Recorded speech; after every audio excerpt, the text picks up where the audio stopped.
Oi.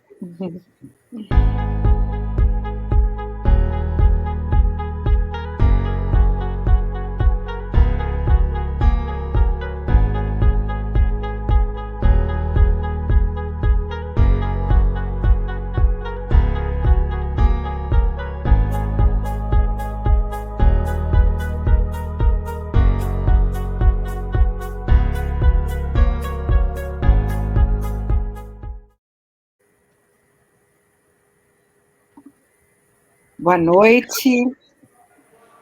Boa noite a todas, todes e todos. É o momento, então, de finalizar o nosso 11º Simpósio Brasileiro de Psicologia Política. E eu faço isso com alegria e com base na compreensão de termos sido brindados, né, por excelentes falas, com análises cirúrgicas acerca do cenário das ofensivas antidemocráticas, colonialidade, experiências de subjetivação política e a crise da democracia no Brasil, tema desse simpósio, e também com abertura de possíveis, com focos de resistência e luta por outros mundos possíveis. Como eu afirmei na abertura, apesar de ocupar uma cadeira nessa mesa, eu não estou sozinha nessa empreitada, né? Esse simpósio começou a ser gestado há 2 anos atrás, sob coordenação da Marcela de Andrade Gomes e Josélia Lahorgue. Portanto, em 2019, ano onde o esboço de boa parte do que estamos experienciando aqui foi construído. Desde lá, desde essa primeira fase, que eu vou chamar então, né, primeira fase de organização, desde essa primeira fase, veio também conosco o André Strapazon, que atuou incansavelmente na linha de frente desse simpósio, na primeira e também nessa segunda fase intensivamente. Em 2019, também foi construída a comissão científica desse evento, responsável, né, por grande parte do sucesso que foi esse nosso encontro, e participou, então, dessa comissão científica a Amana Matos, Andréa Zanella, Antônio Eusébio, Cândida Dantas, Cornelis Van Stralen, Cristina Viana Moreira dos Santos, Daniel de Mendonça, Domênico Ur, Francisco Teixeira Portugal, o Frederico Alves Costa, nosso presidente, Frederico Viana Machado, Henrique Nardi, Ilana Montan, Jader Ferreira Leite, João Batista Moreira Pinto, João Paulo Macedo, eu, Leôncio Camino, Lúcia Rabelo de Castro, Magda Dimenstein, Marcelo Calegari, Márcia Presotti, Marco Aurélio Máximo Prado, Maria Juraci Tonelli, Paula Sandrini, Pedro Henrique Antunes Costa, Raquel Guzzo, professor Salvador Sandoval, que está aqui conosco na mesa, Saulo Fernandes e Vanessa Barros. A vocês, então, nosso muito obrigada pelo excelente trabalho, em especial aqui a Frederico Alves, o Marco Aurélio Máximo Prado, a Juraci Tonelli e a Cândida Dantas. Na segunda fase dessa organização, na linha de frente também, tivemos a nossa vice-coordenadora, Maria Juraci Tonelli, que compõe aqui a mesa conosco, ainda que com problemas de saúde, sentindo dor, estava sempre disposta a nos puxar e elevar a nossa força. Fortemente comprometido na parceria, incansavelmente para todas as frentes desse projeto, dia, noite e madrugadas, nós pudemos contar com a intensa contribuição do Frederico Alves, nosso presidente da associação, aqui na mesa conosco também. Apoio incondicional, Fredinho. Veio para ficar como figura central também nessa segunda fase do trabalho, João Paulo Roberti Júnior, que está aqui operando essa transmissão conosco, que com a sua tranquilidade e competência nos deu segurança em diferentes frentes. Novamente, André Strapazon, que com a sua calma, persistência e generosidade ia fazendo das nossas reuniões um espaço de bons encontros. Maria Fernanda Diogo, sempre ativa e disposta, professora do nosso departamento aqui da UFSC, nos dava a certeza de com ela poder contar até o último instante.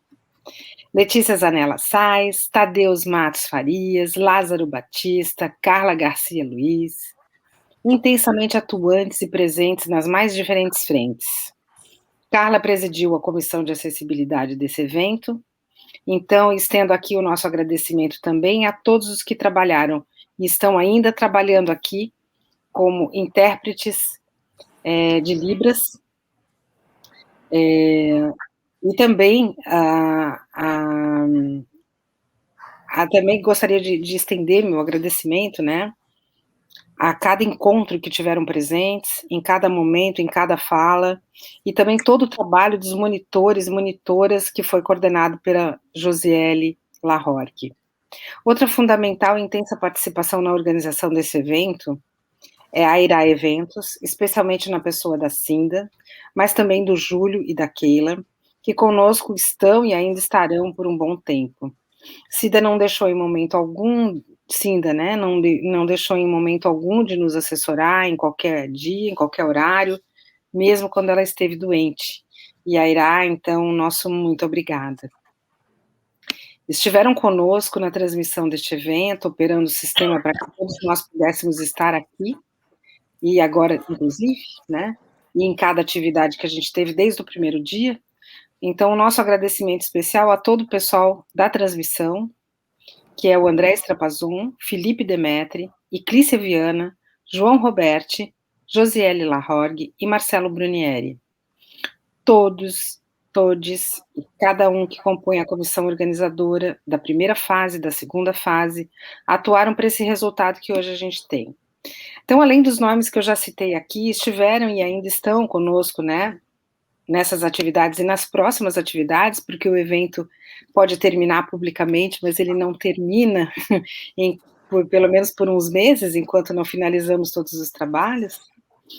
A Adriana Ribeiro, Amanda Teixeira, Ana Lídia Campos Brizola, Andréa Zanella, Beatriz Machado da Conceição, Daniel Kelly dos Santos, Fabrício Ricardo Lopes, Flávia Guise, Isadora Bergamo Hortolã, Josiane de Oliveira Luz, Lanai Sampaio, Letícia Santos, Mariana Frantz, Marivete Gesser, Natália Regina Dutra da Costa, Rodinei Beltrame, Simone de Mamã Ferreira, Vitória Natália do Nascimento. Então, nós pensávamos, né, no encontro presencial, com direito a viver um pouco dessa ilha do sul do país. Transformamos esse projeto num projeto a ser experienciado virtualmente. Foi um desafio necessário, ao nosso ver, necessário para nos lançar e promover um encontro que pudesse marcar um gesto de resistência, que pudesse ir justamente além dessa resistência, nos potencializando para o enfrentamento e a construção de outros possíveis. Queríamos um encontro que pudesse fazer circular reflexões teóricas e empíricas, que pudessem indicar as possíveis inteligibilidades de atos e processos de desdemocratização e também de diferentes aspectos que envolvem a colonialidade. Mas também que desse destaque, que desse, né, um destaque intenso às lutas políticas que se põem a enfrentar tais processos, os trabalhos de pesquisa e intervenções profissionais, as ações dos movimentos sociais e outras ações coletivas, a emergência de sujeitos políticos e diferentes experiências de subjetivação política, que pudessem ser capazes de apontar as emancipações e outras estéticas possíveis. Para dar mais um formato a tanta produção potente, outras questões virão que serão faladas aí, então, pela minha vice, Juraci. Por fim, eu agradeço a presença de todos vocês, que de diferentes modos e formas puderam fazer desse evento um trampolim para um outro mundo possível. Nessa mesa de encerramento, nós temos a participação aqui da professora Juraci Tonelli, minha vice, quer dizer, estamos juntas, não tem essa de coordenador e vice, né? Frederico Alves Costa, nosso presidente da associação, grande parceiro nesse trabalho, nessa empreitada. Professor Salvador Sandoval, um parceiro de longa data, grande companheiro um parceiro de tantos trabalhos, e desde a década de 90, quando ainda estávamos nos seminários de comportamento político, né, Salvador? Uhum. O Aloysio. Muito prazer ter você, tanto na mesa de abertura quanto de encerramento, para nós isso é muito significativo. E Felícia Prato, aqui representando a ISPP, ex-presidente, muito obrigada pela sua presença. Em seguida, que para nós é uma abertura muito importante de diálogo entre as duas associações, muito potente, como já demonstrou, né, a Tereza, a partir da abertura desse evento. Então, passo a palavra agora a Juraci, para as palavras, então, da coordenação também de organização. Obrigada. Obrigada, Kátia. Vocês me ouvem? Vocês me ouvem? Ok. Obrigada. Eu vou tentar ser muito breve. Obrigada, Jéssica, pela tradução. Eu vou tentar ser muito breve, e nessa sessão de encerramento, eu volto a cumprimentar todas as pessoas que nos acompanham nesse momento e que nos acompanharão por meio das gravações que estarão incluídas no canal da ABPP no YouTube. E agradeço, sobretudo, a todas aquelas pessoas que tornaram esse evento possível. Eu acho que Kátia já leu essa nominata, eu tenho muito medo de me perder na memória, nos labirintos da memória, então não vou me arriscar a nomear alguém, mas gostaria que todos aquelas que estiveram conosco esse tempo inteiro se sentissem contemplados pelo meu agradecimento, minha profunda gratidão por terem feito esse evento acontecer em um tempo tão difícil, tão sombrio para todos nós, de crises, né, amplas e restritas em todos os territórios e campos. Então, não estou falando só de um descrédito da ciência, vocês sabem disso, né, mas de uma crise política, sanitária, ecológica, né, ambiental, econômica, enfim, uma situação extremamente lamentável, trágica, que nós vivemos no nosso país. Eu queria também ressaltar que esse evento foi possível não só pela sua comissão organizadora, obviamente, mas também pela diretoria, atual diretoria da BPP, e na figura e na pessoa do atual presidente Frederico Alves Costa. Eu quero agradecer muito e publicizar o prazer enorme que é trabalhar nessa equipe, né, uma equipe realmente com espírito coletivo, que trabalha, né, e de uma forma muito solidária, muito transparente, muito generosa, a despeito da sobrecarga de cada um de nós, cada um e cada uma de nós. E pensando, inclusive, do ponto de vista de uma perspectiva coletiva, e já que estamos na BPP, eu tenho convicção de que a saída da crise é coletiva. Então, esse evento se torna e se reveste de mais importância ainda na medida em que é, sim, uma estratégia de resistência coletiva, e que pode nos apontar alguns caminhos. Como um dos resultados do evento, nós estamos convidando, então, todas aquelas pessoas que participaram dos grandes debates, do simpósio conosco, que possam enviar capítulos de livros, textos, em torno de 15 laudas, até o dia 31 de outubro, para mantermos a tradição da publicação derivada dos nossos eventos. Essas publicações também ganham grande importância, não só por um registro histórico dos eventos, mas porque se tornam material de trabalho para todos nós, né, em qualquer campo em que estejamos trabalhando, seja nas universidades, nas nossas práticas cotidianas, enfim. Então, por último, nós entraremos em contato enviando as informações e orientações para a escrita do texto. Eu só, então, adianto o convite e solicito, né, que, por favor, né, continuem sendo generosos conosco e enviem os textos, né, a contribuição de vocês é muito importante. Para não me alongar, eu gostaria de retomar aquele primeiro dia do evento em que uma das nossas colegas mencionou um verbo que Paulo Freire usa no livro Pedagogia da Esperança, que é o esperançar. E eu acho que, para final de evento, esperançar é fundamental, principalmente, como eu disse, de um evento nesse momento em que estamos vivendo. Então, eu gostaria só de ler o trechinho em que o Paulo Freire diz assim: é preciso ter esperança, mas esperança do verbo esperançar. Porque tem gente que tem esperança do verbo esperar. E esperança do verbo esperar não é esperança, é espera. Esperançar é se levantar. Esperançar é ir atrás. Esperançar é construir.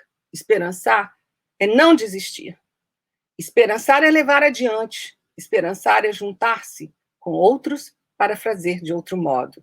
É isso que eu desejo que continuamos a fazer. Uma boa noite e muito obrigado mais uma vez a todos que estão conosco.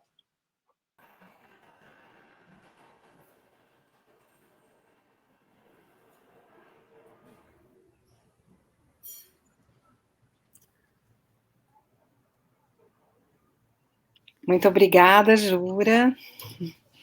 Eu quero fazer um agradecimento aqui também, só para finalizar, na minha lista dos agradecimentos, que apesar de eu ter escrito para não esquecer, ainda esqueci. Um agradecimento especial à diretoria, com certeza, da BPP, que não só pela presença constante do Frederico, mas também, né, dos nomes que eu já coloquei aqui, tanto você, Jura, né, que está na diretoria, quanto Tadeu e Lázaro também, estão sempre muito parceiros aqui.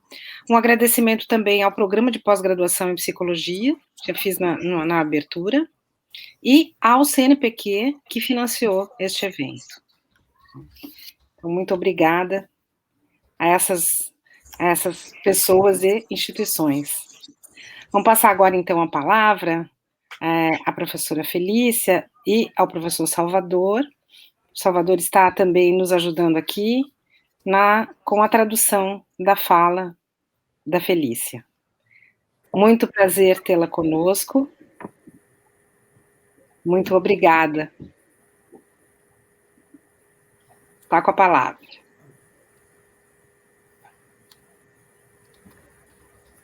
Hello, everybody. My turn? Yes. Yeah.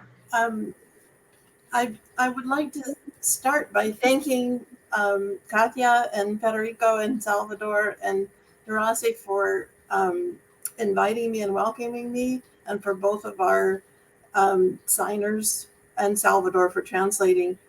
And I wanted to say also to congratulate all of you on a very successful conference. I'm really I feel very emotional about how you've been able to do this under very difficult circumstances, and your call for hope in Paulo Freire's name is very moving to me.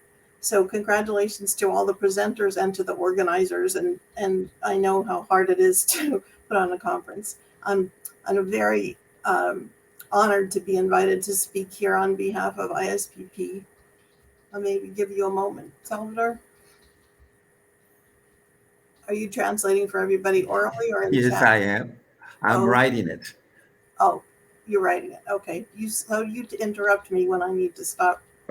I'm very excited to know how energetic and creative political psychology is in all of South America, for the Brazilian Association and for the Latin American Iberian Association. It's never been more important as a discipline, and it's never been more important that there's a big variety of people who are putting their best minds and hopes into the work to help all of our societies and our whole world. I would especially, I know President Teresa Capello invited you all to make connections with ISPP, and I will extend the invitation too. And I'll just tell you a few things of why I love ISPP. First of all, I love it because it's full of open-minded and creative people like Salvador. So, and many of the rest of you I know. By definition, people who join ISPP are interested in countries and people beyond their own borders. They're interested in disciplines outside of their own. They're interested in methods that they may not know themselves, and they're broadly interested in the well-being of humanity. So they're also, I think, some of the most kind and creative and smart people that I've ever had the privilege to meet. So I've learned many wonderful things from them. And so I would encourage you to get to know them too if you haven't had a chance yet. I thought what I would do is, in my short time, is just to give you one example of a study that I've done in collaboration with a lot of my ISPP colleagues. And I emphasize here how important it is to consider political context in how people understand what justice is. Well, that's the topic of my research talk. Can I push the button for going forward? There we go. As we know, there's really a lot of variability around the world in many, many ways, in how long people live and in what they eat and in what their governments are like, in whether they can read and write, in whether they get sick. I'm still having trouble with the buttons. We can just go forward. And how much money people make, for example. We can go forward again. And the nature of their government and how democratic or authoritarian it is, for example. And we can go forward. I base the research I'm talking about today in power basis theory. The theory argues that there are political systems and we all care about how just they are, but we don't judge them all in the same way. Fundamentally, what we think is important is that everybody has to have certain kinds of universal survival necessities, and that people are sort of in the back of their minds paying chronic attention to whether they are able to meet their needs. And that's not just dependent on whether their own perception, but on the context that they live in. So we care very much about how easy it is for them to be able to meet those needs. And we can advance. A lot of times when we compare countries around the world, we simply talk about whether resources are in plenty or are scarce, but we could advance. But that's not really the right, that's not a sufficient way to think about it. If we could go forward. What we have to think about instead, and I have a bunch of button presses here, so you could press some for me.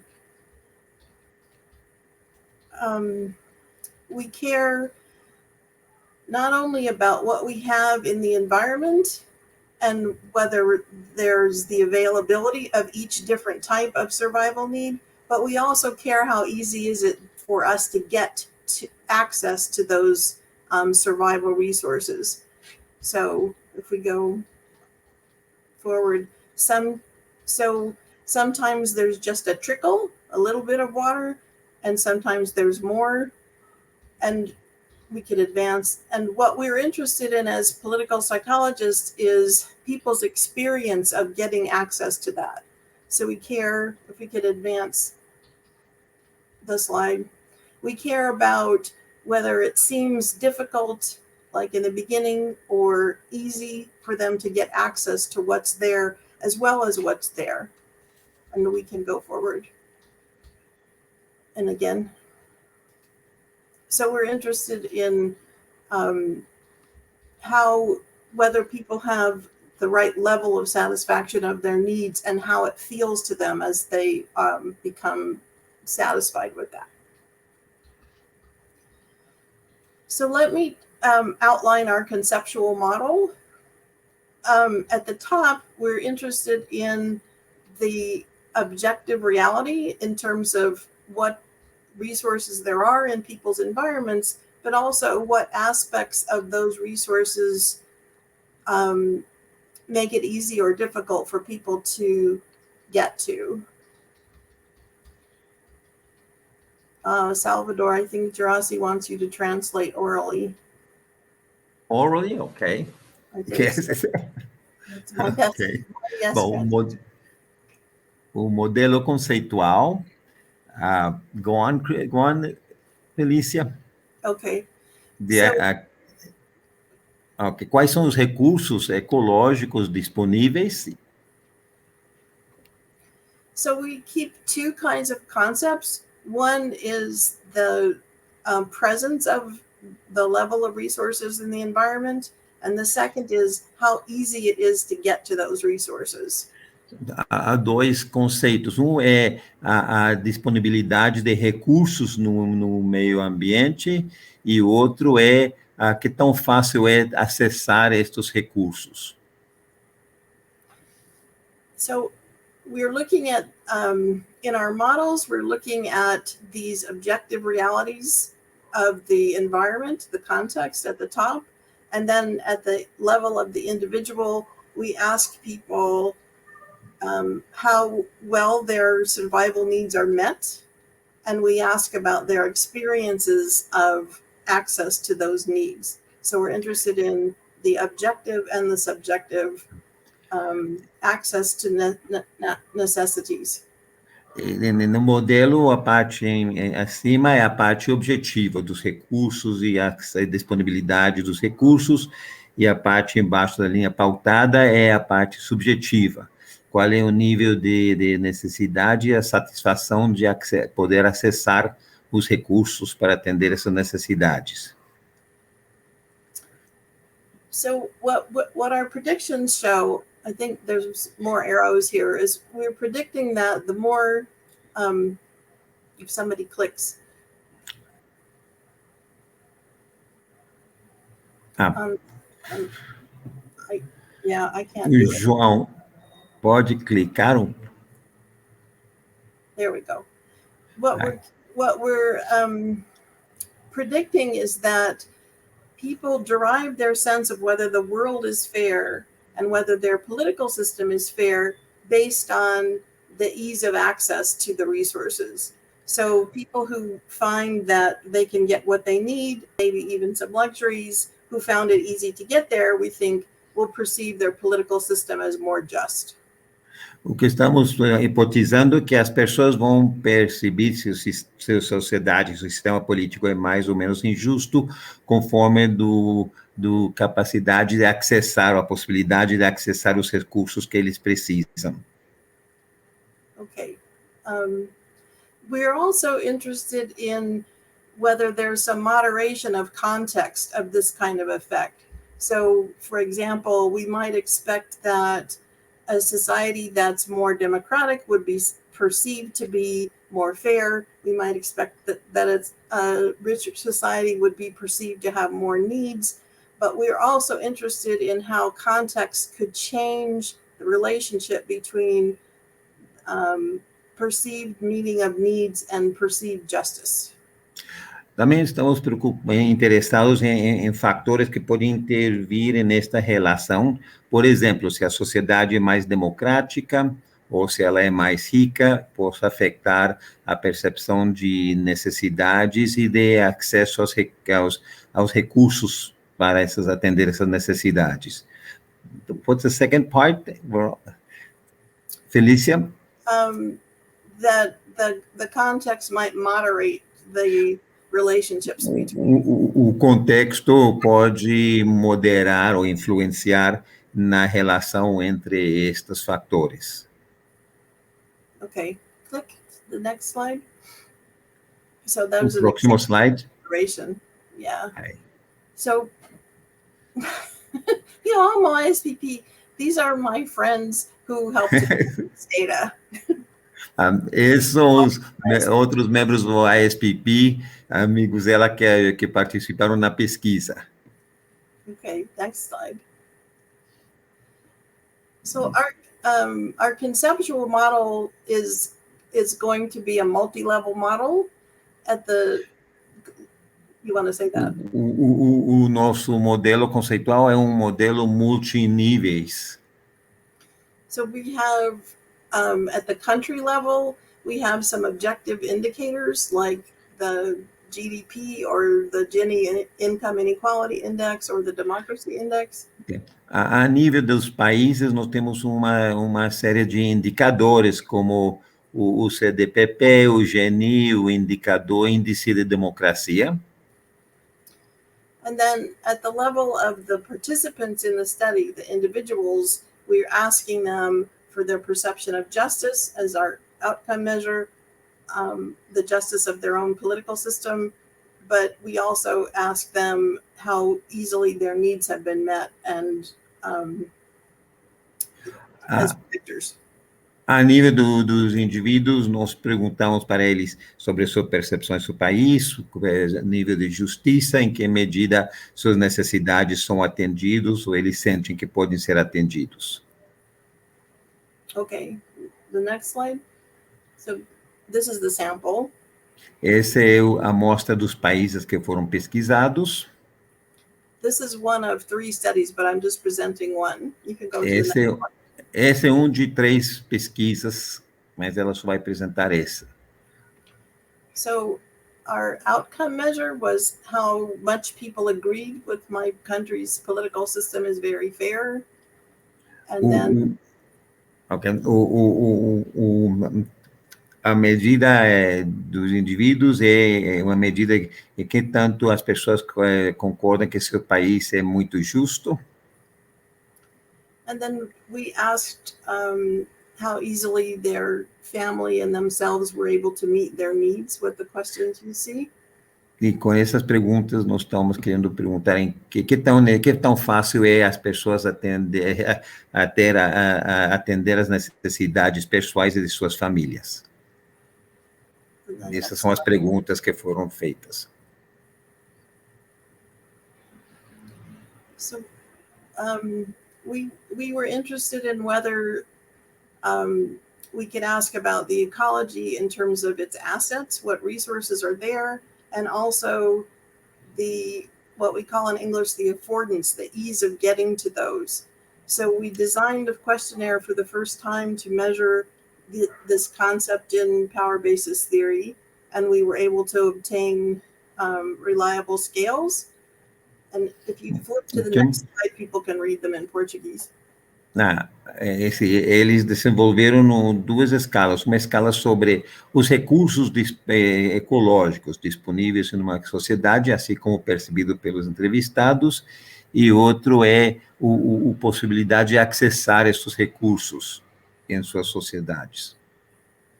E aí está na próxima slide, there. Esses são os itens da escala.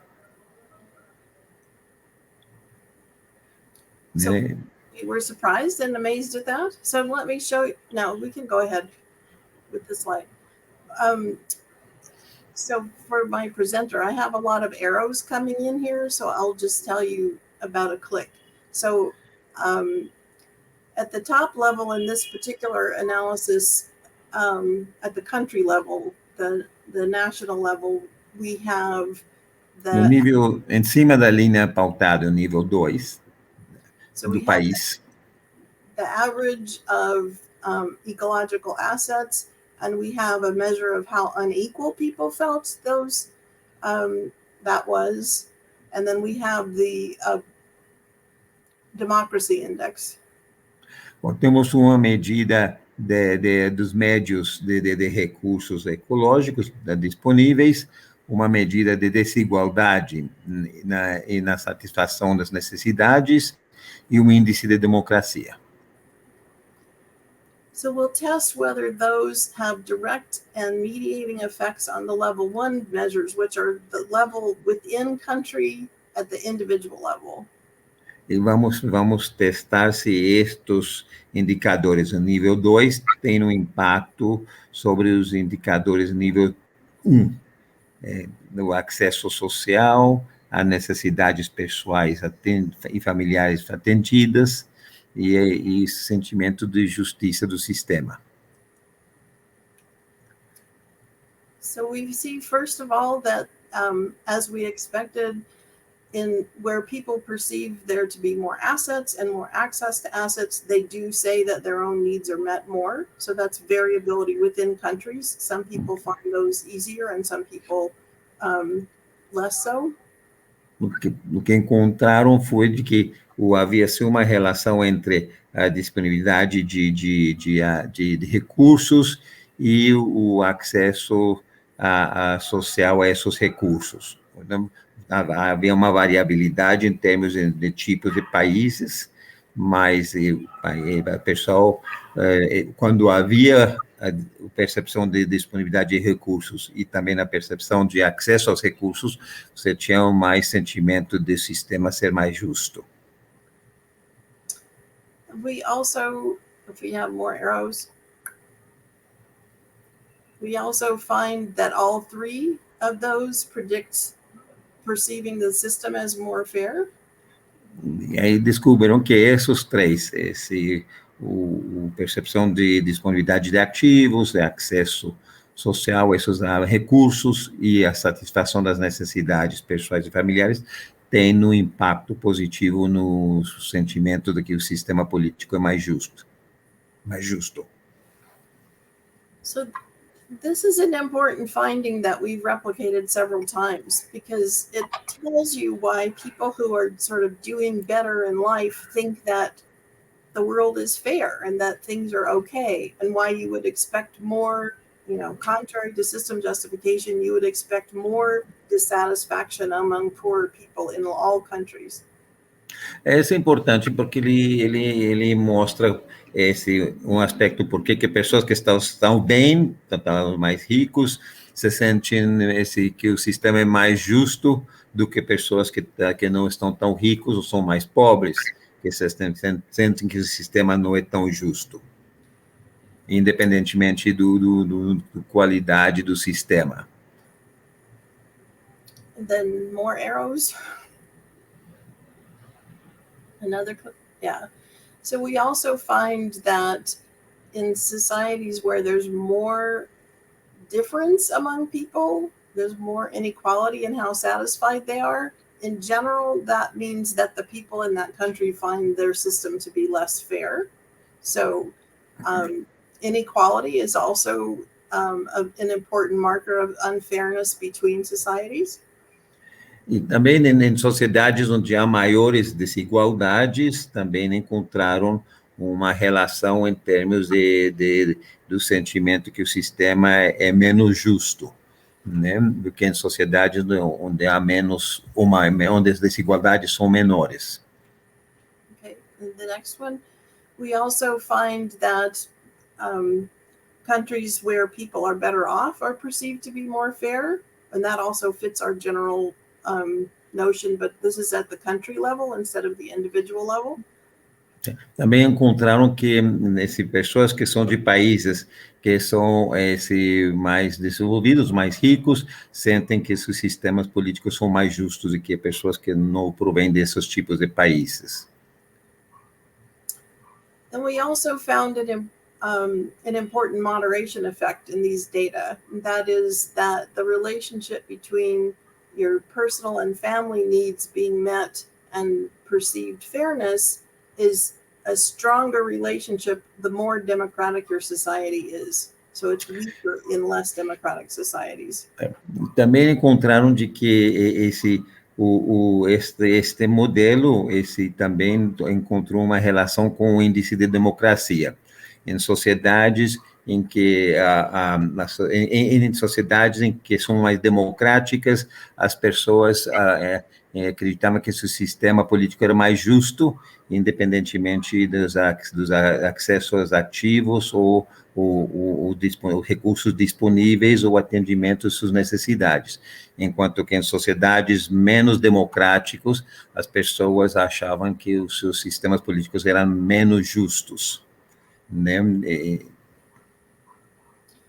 Then we also found a type of moderation where the richer the country is, the weaker the relationship is between the perceived assets and feeling the system is the political system is fair. Também encontramos uma relação em que, entre mais rico o país, menos fraco era a relação entre a percepção de ativos disponíveis e o sentimento que o sistema político era mais justo. And to me, that suggests that the level of wealth and the level of equality both set up different situations for social comparison, and those comparisons are not the same in every country.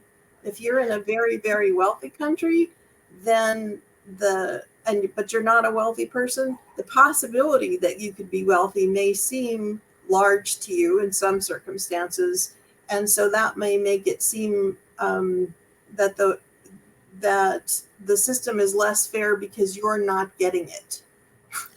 E a possibilidade desses feitos acontecerem em diferentes países, dependendo de diferentes níveis de desenvolvimento, democracia, pode afetar a forma que as pessoas percebem o sistema político de ser justo ou injusto. Por exemplo, uma sociedade rica, o mais democrática, as pessoas que estão mais pobres podem perceber a sociedade deles como sendo mais injustas, de que em outras sociedades que isso não seria o caso. So I should finish because my time is over, but to quickly summarize, we believe that people gauge justice based on lots of different perspectives. A lot of them are based in philosophy. Our perspective is that all of us are trying to figure out how to meet our basic needs in a complex world where access is not equal. And so our judgments of what's fair, though, have a lot to do with how easy it is to meet those needs. Bom, tem várias formas de pensar a justiça, algumas são filosóficas. A proposta deles de pesquisa é pensar a justiça em termos de em que medida as pessoas têm condições de atender suas necessidades materiais, né? Suas necessidades de segurança física, como atendidas, e a disponibilidade dos recursos para atender essas necessidades. So I'm afraid my talk was too weak to show the strength of a lot of people in ISPP, but I think it tries to show that we really do need to attend to context when we're doing theorizing. People live in very different contexts around the world, and in order to not overgeneralize and under-theorize, we need to be able to understand people in lots of different social and political situations.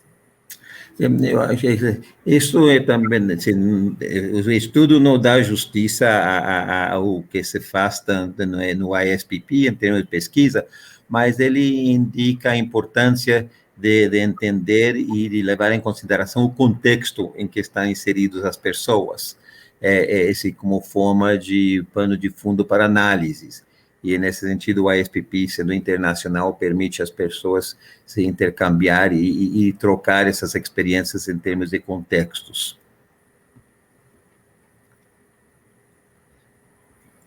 Obrigado. O Fred says, thanks, Felicia. APP is happy with the ISPP and the symposium. Eu não sei se é para traduzir. Experiências em termos de contextos. Thank you, Felícia. Thank you. Obrigado. Thank you. Passamos agora, então, a palavra. Thanks, Felicia. APP is happy with the ISPP and the symposium. Eu não sei se é para traduzir. Oh, lag. O áudio está tendo problema com o áudio. Thank you. Passamos agora, então, a palavra. Thanks, Felicia. APP is happy with the ISPP.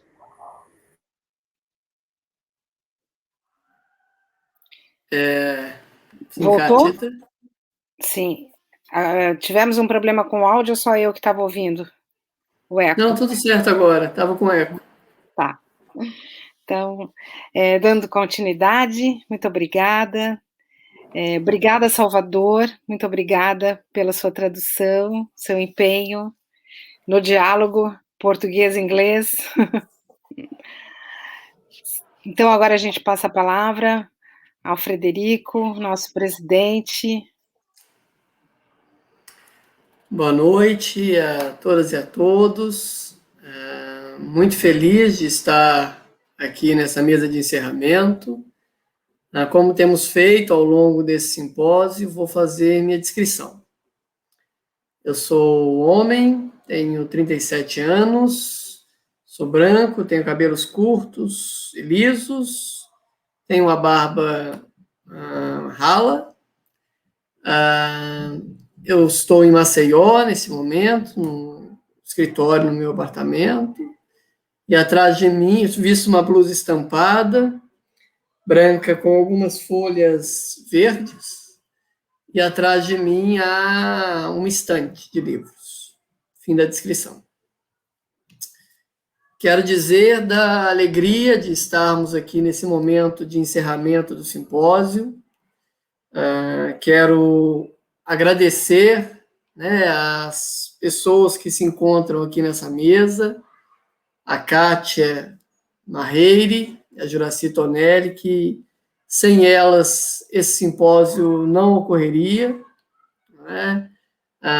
E em nome delas, eu agradeço também a toda a comissão organizadora, né, toda a comissão científica, aos monitores, aos intérpretes, aos convidados e convidadas e a todos os participantes desse simpósio.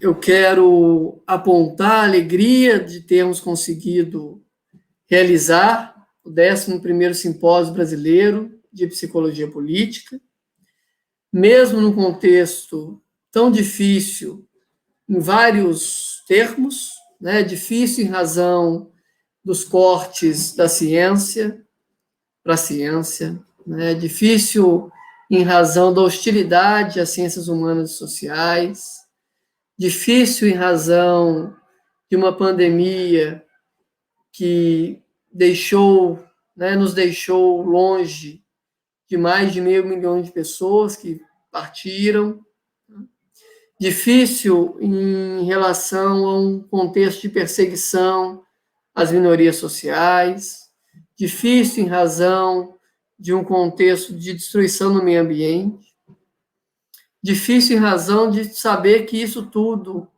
não ocorre só no Brasil, que isso tudo ocorre em outros países que estão também sofrendo com as ofensivas antidemocráticas da extrema-direita, e também ocorre, por exemplo, que vimos, né, nesta semana, no Afeganistão, com a volta do Talibã e a perseguição a direitos, por exemplo, das mulheres, de não poderem nem mesmo estudarem. O que coloca em questão, né, inclusive o que a gente nomeia muitas vezes de democracia, uma vez que estavam lá no Afeganistão os Estados Unidos, por muitos anos, e a população afegã, depois dessa ida e agora saída dos Estados Unidos, novamente passa por um processo de extrema recusa de direitos para muitas pessoas. Triste também em razão das populações nativas. Portanto, um momento de tristezas, esse momento de realização do simpósio.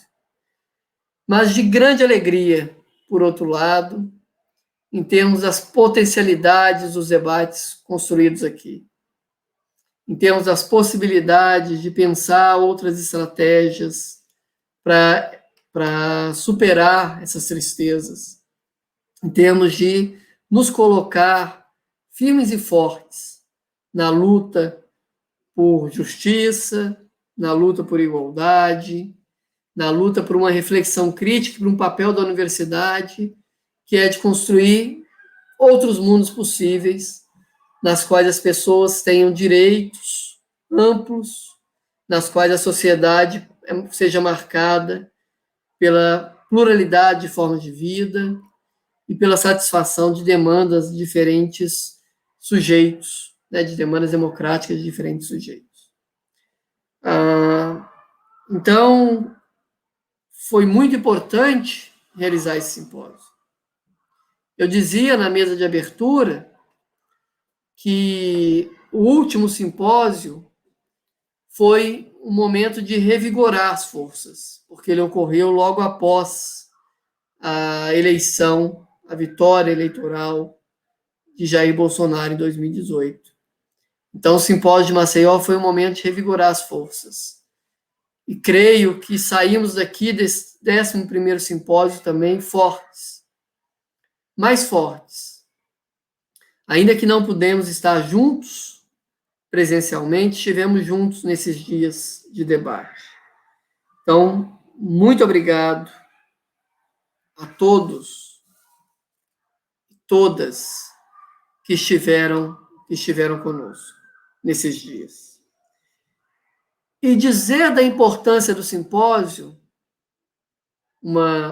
um congresso promovido pela Associação Brasileira de Psicologia Política, é novamente ressaltar o que falávamos ontem na assembleia dessa associação, da importância de cada vez mais vocês que estiveram conosco incentivarem a discussão de psicologia política nos lugares que vocês estejam.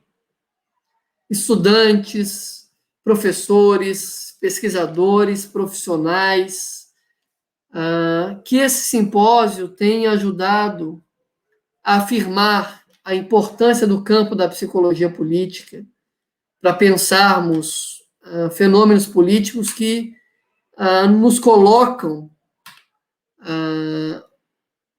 a debater o presente.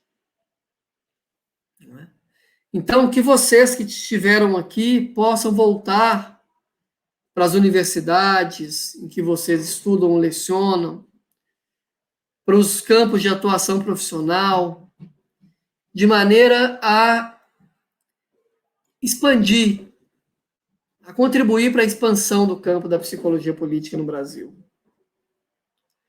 É muito importante que nós estejamos produzindo, publicando e expandindo a psicologia política, diante da importância dos debates que pudemos fazer aqui nesse simpósio. E publicar e permitir as ações da Associação Brasileira de Psicologia Política depende de que a gente tenha cada vez mais pessoas conosco como associados. E, portanto, convido a todas e todos a se associarem a essa associação científica, a estarem junto conosco na superação dos desafios que o presente nos coloca. E, portanto, fica o apelo e o convite para que todos contribuam para que essa associação possa continuar a existir diante dos vários desafios que temos.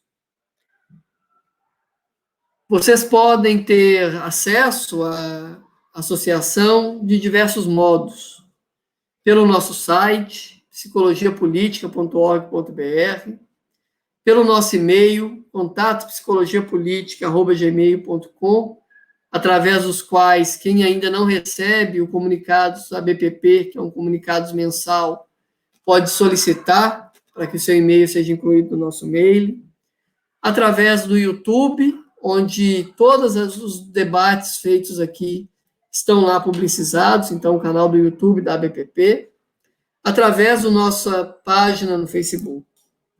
Então, podem entrar em contato conosco sempre por esses diversos canais.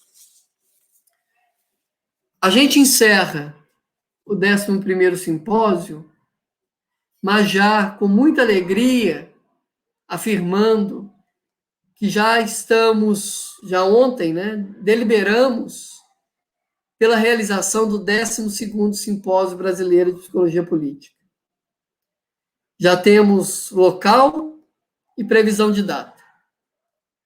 O próximo simpósio será ano que vem, 2022, no segundo semestre do ano que vem. Estamos torcendo muito e trabalharemos para isso, para que ele ocorra de maneira presencial. Ele será numa cidade e num estado que nós ainda não realizamos simpósio. E essa lógica de levar o simpósio para cidades onde ainda não ocorreram diz respeito a uma política da BPP de descentralização dos nossos debates. Então, nós decidimos ontem realizar o 12º Simpósio Brasileiro de Psicologia Política na Universidade Federal do Mato Grosso do Sul, sob a coordenação da vice-presidenta da BPP da Regional Centro-Oeste, Zaira de Andrade Lopes, a quem eu agradeço desde já imensamente ter assumido essa tarefa de continuar os debates, continuar o Simpósio Brasileiro de Psicologia Política e fazer essa associação sempre viva, apesar dos desafios. E falando em desafios, eu quero encerrar, então, minha fala nessa mesa, lendo uma nota, também aprovada ontem na Assembleia da Associação, escrita pelo GT 21, Povos Indígenas, Tradicionais e Periféricos, Línguas Insurgentes, Desobediência Epistêmica e Alternativas de outras democracias, sobre uma situação extremamente séria e urgente que estamos vivendo no país. Eu vou ler essa nota para todas e todos, no sentido não da desesperança, mas do esperançar, trazido pela Jura nessa mesa de encerramento, no sentido de movermos força, de coletivamente pensarmos saídas e de maneira solidária estarmos juntos com aqueles que têm sofrido com a hostilidade que esse país apresenta. E no caso da população indígena, que não é só de agora, é desde a colonização brasileira, é por mais de 500 anos. Lerei, então, a nota aprovada ontem na Assembleia. Nota de solidariedade ao povo tupinambá de Olivença, na Bahia, e de apoio aos povos indígenas no Brasil, contra a tese do marco temporal e a PL 490 de 2007. A Associação Brasileira de Psicologia Política e o 11º Simpósio Brasileiro de Psicologia Política se solidarizam com o povo indígena Tupinambá de Olivença, localizado na região do Baixo Sul da Bahia, entre Ilhéus, Una, Buerarema, que nas últimas semanas vem sofrendo ataques com a destruição de casas e cercas e ameaças a lideranças por homens armados em seu território, inclusive apoiados por policiais militares, conforme relatos de indígenas das aldeias. A situação se agravou após a decisão da juíza federal substituta Letícia Daniele Bolsonaro, que, contrariando a decisão do STF, deu seguimento e determinou mais um processo de reintegração de posse na região. Essa ocorrência representa mais um ato sistemático de violência perpetrado pelo Estado brasileiro contra os territórios indígenas e demais povos tradicionais no país, que busca viabilidade legal na tese do marco temporal, materializada no projeto de lei 490 de 2007, que fere o artigo 231 da Constituição Federal de 1988, que resguarda os direitos originários dos indígenas sobre suas terras. Cabe, portanto, alertar e nos somar aos movimentos sociais indígenas no país, especialmente diante do decisivo dia 25 de agosto, que se avizinha, em que se retomará o julgamento do recurso movido pelo Instituto do Meio Ambiente de Santa Catarina contra a Fundação Nacional do Índio e indígenas do povo Xoclen. Na matéria, está em jogo o debate sobre o marco temporal, que possibilita não reconhecer territórios indígenas ainda não demarcados depois da promulgação da Constituição Federal de 1988. Inclusive, anula processo de demarcação em andamento. Na mesma data, o STF vai discutir a manutenção da medida cautelar deferida pelo ministro Edson Fachin, em maio desse ano, que suspendeu os efeitos do parecer número 001 de 2017, da AGU, instrumento usado para institucionalizar o marco temporal como norma no âmbito dos procedimentos administrativos de demarcação. Portanto, solo fértil para que o Estado intensifique suas políticas de morte para os povos indígenas e presença de sua cultura. Se rejeitado, o STF vai reforçar a inconstitucionalidade do projeto de lei. Em apoio aos povos indígenas no Brasil, contra o marco temporal e contra o projeto de lei 490 de 2017. Demarcação já. Muito obrigado. Um grande abraço a todas e a todos.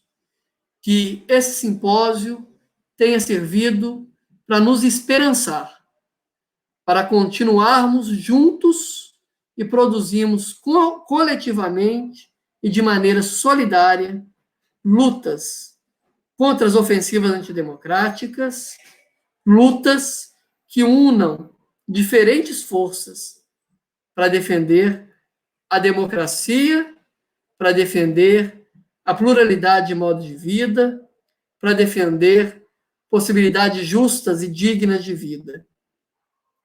Estamos juntos, continuemos juntos, divulguem a Associação Brasileira de Psicologia Política, divulguem a psicologia política e façam parte dessa associação.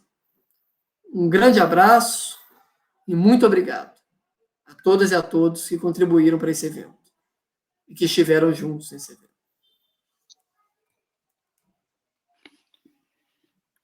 Antes de encerrarmos completamente, quero passar a palavra ao professor Salvador Sandoval.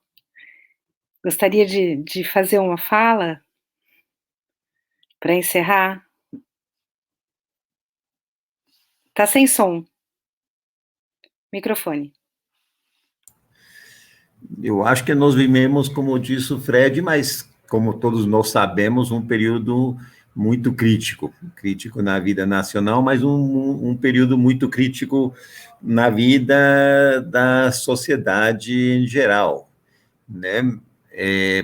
Mas eu acho que este período também reflete a absoluta importância da psicologia política, porque tanto em termos do contexto brasileiro, essa virada de repentina para a extrema-direita, pelo menos no Palácio Planalto, como também em outros grupos, realmente chama a atenção a necessidade de compreender melhor o brasileiro em termos de suas preferências, seus pensamentos políticos, etc. E também nós somos uma sociedade que essa virada para a extrema-direita também levanta uma outra coisa muito importante, de que as redes sociais se tornaram veículos importantes de conscientização e de mobilização, né? E os outros veículos mais tradicionais, os partidos políticos, etc., realmente, e os jornais realmente estão lutando com muita dificuldade de restabelecer o locus de poder discutir e conduzir o debate, né? E nesse sentido, este meio de comunicação das redes sociais, que prometia ser um grande democratizador, na medida que todo mundo podia entrar e participar, agora se demonstra ser um grande ameaçador à democracia, na medida que ele também vem, né, funcionando e deslegitimando todo tipo de autoridade pública, jurídica, civil, científica. E a crise da pandemia demonstra isso, né? Às vezes é mais ouvido uma rede social sobre a vacina produzir jacaré do que os especialistas, infectologistas, etc. E eu acho que esse é um desafio, principalmente da psicologia política. Eu acho que nós entramos em uma nova era em que a psicologia política deveria se tornar um campo muito importante para o futuro da sociedade e da democracia, né? Porque nós que deveríamos ter inicialmente os instrumentos para poder decifrar esses novos desafios que esta sociedade multidimensional, virtual, se põe em termos de redemocratizar e aprofundar a democracia. E, portanto, mãos à obra. Eu acho que o evento mostra que estamos vivos e dispostos, né, a pensar de tudo. Muito obrigada, professor Salvador Sandoval. E também queria enfatizar que esse tema que eu levantei agora, desculpe, é importante porque ele é discutido muito também agora no ASPP, porque é uma problemática de todas as sociedades, não é só o nosso, né? Bom, e a Felícia que vem lá da terra pós-Trump, né, onde esse é um problema muito sério, eu acho que a gente tem que começar a ver como que pessoas estão pesquisando porque não só é um novo tema, mas é uma nova fronteira em termos de métodos, pensar teoricamente e conceitualmente o fenômeno. Pronto. Não vou falar mais. Mas, Kátia, você está muda. Eu disse que você podia falar, Salvador. Pode continuar falando sem problema. Eu acho que é importante, a gente tem muito a te agradecer a sua mediação em trazer a SPP para conosco, né, nesse evento, estabelecer um diálogo e finalmente ver, né, se a gente estabelece as parcerias. Então, muito importante, a gente tem muito a agradecer. E acho que você é mais que ninguém para nos colocar a importância dessa parceria, né, e desse diálogo no momento em que nós estamos vivendo. Pode contar comigo, pelo menos até final da pandemia. Depois eu vou estar na rua, 24 horas por dia. E só salientar, né, então, de agradecer aqui publicamente mais uma vez a presença da ISPP conosco. Sim. Né?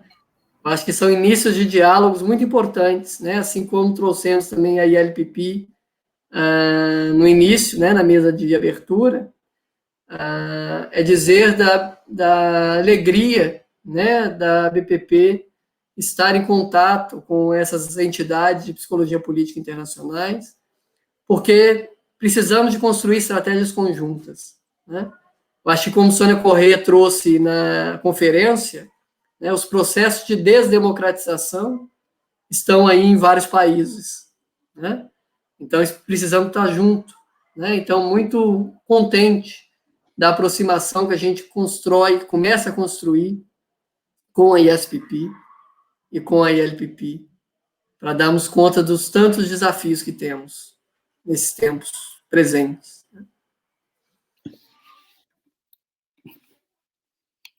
Com isso, encerramos, então, o nosso evento. Muito obrigada pela participação de todos. Um grande beijo e até a próxima. Até o Mato Grosso do Sul. Até o Mato Grosso. Até. Abraços. Tchau, tchau.